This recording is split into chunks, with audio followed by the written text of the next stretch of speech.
Okay, so picture this. What if you could own a tiny piece of that huge skyscraper you pass on your way to work? Or a sliver of a priceless painting hanging in a museum? We're not talking about stocks or NFTs here. We're talking about a massive shift in how we own real stuff. This is the tokenization revolution. And believe me, it could change, well, pretty much everything. It's a pretty cool thought, isn't it? But let's be real. For most of us, these kinds of amazing assets have always felt like they were locked away in some vault, accessible only to this tiny, exclusive club. The price of admission? Just way too high.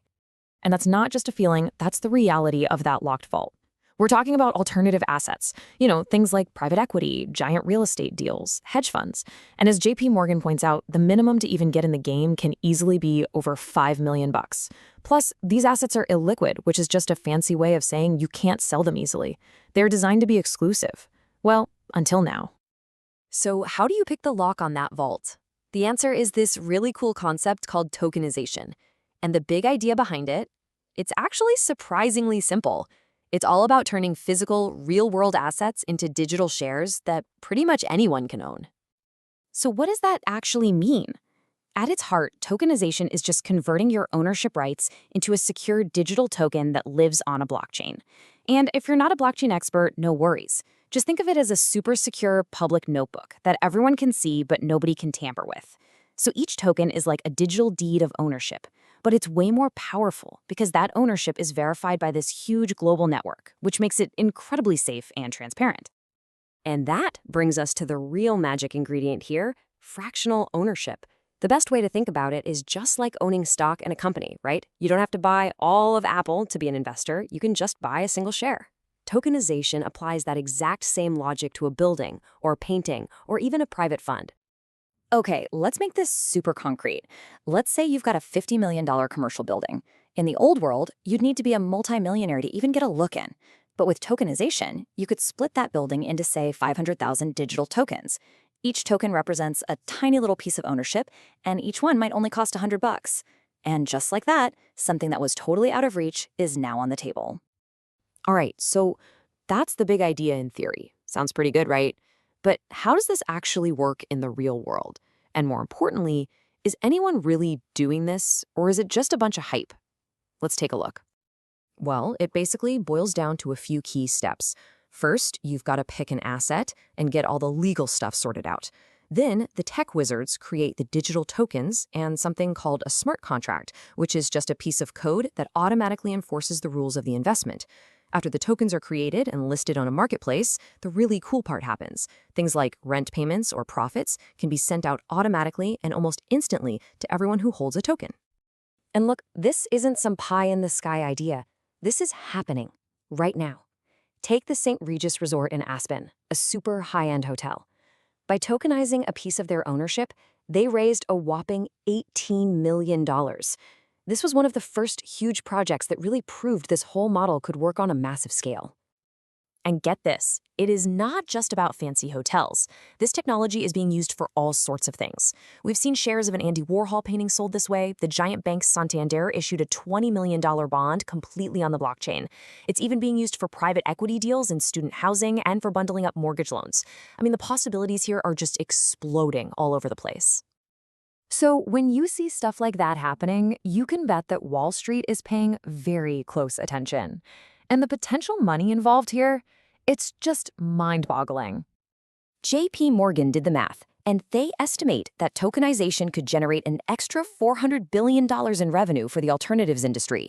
And listen to this, that's not the total market size we're talking about. That's new revenue every single year. A number that big makes everybody, and I mean everybody, sit up straight. So you're probably asking, where in the world does a number like 400 billion even come from? Well, take a look at this chart. It's all about closing this huge gap. Right now, everyday investors like you and me have only a tiny fraction of our money, like 5%, in these kinds of high-value assets. Meanwhile, the big institutions, they're heavily invested, up around 40%. Tokenization could finally unlock all those trillions of dollars of individual wealth that are just sitting on the sidelines right now. So what's the engine behind all this potential growth? Well, it's really this perfect storm of benefits. You're creating liquidity for assets that used to be impossible to sell quickly. You're giving global access to anyone with an internet connection. The blockchain makes everything radically transparent. You can slash costs by cutting out a bunch of middlemen, and you can do it all in markets that are open 24/7. Okay, but before we all get too excited and start thinking this is a done deal, we gotta pump the brakes. We need to talk about the reality here. Because for every amazing promise, there are some pretty major hurdles. This is not a silver bullet, and the risks, they're very, very real. So you've got this real tug of war happening. On one side, you have the incredible promise of more liquid, accessible, and efficient markets for everyone. But on the other side of the coin, you have some serious hurdles. The risk of wild market volatility, a really messy and uncertain regulatory picture, and of course, the constant threat of security issues like hacks. Let's dig into that volatility risk for a second, because it's a big one. The Global Association of Risk Professionals said it perfectly. When you open up these traditionally stable markets to a flood of new retail investors, you introduce a whole new behavior, the risk of panic selling, and that can lead to crashes in areas that were once super steady. And this isn't just some worry people have, you know? The data actually backs this up in a pretty scary way. Just look at this.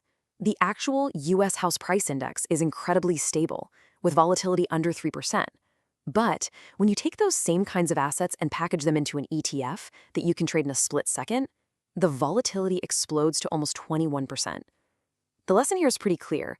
Making something easy to sell also makes it vulnerable to panic. And it doesn't stop with volatility. Nope. There's a whole minefield of other challenges. You've got totally different rules for this stuff in Europe versus the US. You've got the very real technical risk of hacks and bugs in the code. And then there's the simple, terrifying fact that if you lose your private keys, your password, basically, your investment could be gone forever. Trying to plug all of this new tech into our old school financial systems, that's a huge job.